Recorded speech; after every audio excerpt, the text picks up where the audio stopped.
Hey y'all, Swing Sunday Kitchen Chronicles. I'm not at home, so don't question me about my background. I'm not at home.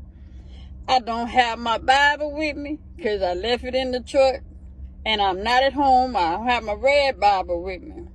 So, however, I still got a way to read. Y'all, today I'm reading from Ecclesiastes chapter 3, verse 7. A time to rend and a time to sow. A time to keep silence and a time to speak. I'm going to call this one, Silence is Power. Silence is power. Let me tell you what I went through this week. I got off work and I went to the bank where I normally, do my bank transactions, and I have a real good friend that work at the bank that, I trust and oversee, my funds, like that. And I go to the bank. The last time I went, she was on vacation. I said, okay, everybody entitled to a vacation and cool, whatnot, to care of my bank transaction. Then I go the other day. So I walk in, hey, where my favorite friend at, like that? The lady thought I was talking about somebody else. And then I say, no, the manager of the bank.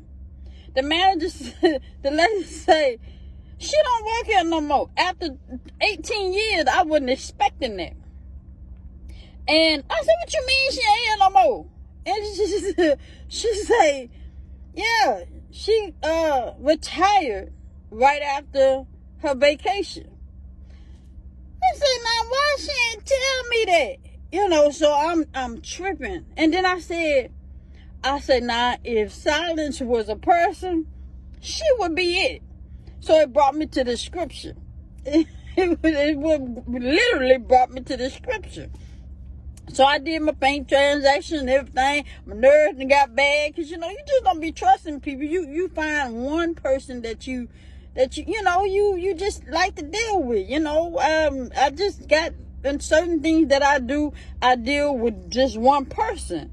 Whether it be the bank, whether it be the store, whether it be the mortgage people, the light bill people, the cable bill people. I deal with one individual. Because you be having all these other people in your business and stuff. Anyway, silence is power. So I did my transaction whatnot. Then I got back in the truck. Baby, I got to making phone calls and whatnot. And I called her. I said, why you ain't tell me you were tired? And she just started laughing. She said, I ain't tell nobody. It just brought me back to the scripture where it say a time to rend and a time to sow, a time to keep silence and a time to speak. She kept silent on it. And then when she made it happen and got her ducks in a row and did what she needed to do, then she spoke on it. She just didn't tell me. But I'm assuming she thought I knew once she did tell it. And I said, well, why you didn't tell me? And she said, well, I ain't tell nobody. I needed to take care of my business. And, because people, when you tell people stuff, people find a way to screw you over. I said, you know what? You're absolutely right. She said, so I had to move in silence. She said, but I had you. I wasn't worried about nothing, because you always together. She's talking about me. I'm always together. I make sure my stuff is together. So she said, I knew you was going to be all right. She said, I still can do some stuff and help you however you need help. And I said, you know what? I appreciate that. And I told her, I say, if silence was a person, you would be it. You really would be it. I say, because I had no idea. I said, I've been knowing you over 15 years, and not once did you tell me you was retiring. And if you did, you probably did it in a joking way, and I wasn't listening or, thinking, because you get in a situation, you get complacent with people, and you expect people to always be where they are. And I just spoken on it the other day. Some people, don't expect you to elevate, so I'm guilty of it, she's well deserving of her retirement. She's been working over 45 years. And you get so complacent in people and expect people to always be at a certain area, and people, she taught me two things. You should move in silence, because people will try to sabotage what you got going on. And the second thing she taught me is, don't expect a person to always be there. Always have a backup plan, or have a plan for a person that, won't be there. So she taught me that. And after I got through fussing and stuff like that, and, I said, now, do I need to move my money? Because, I just want to be trusting people with my stuff like that. And she said, no, I got you. No, I got you. No, I got you. And then she said, if there's any problem that you have, please, my number is still the same. And because she called me from a different number, she said, this is my new number, and all this other stuff. So I was like, cool. So I think I'm all right. I think I ain't got to make no drastic changes. But silence is power. Silence is power. Move in silence, and to get your stuff in order. When you go speaking on what you're doing, people try to sabotage that.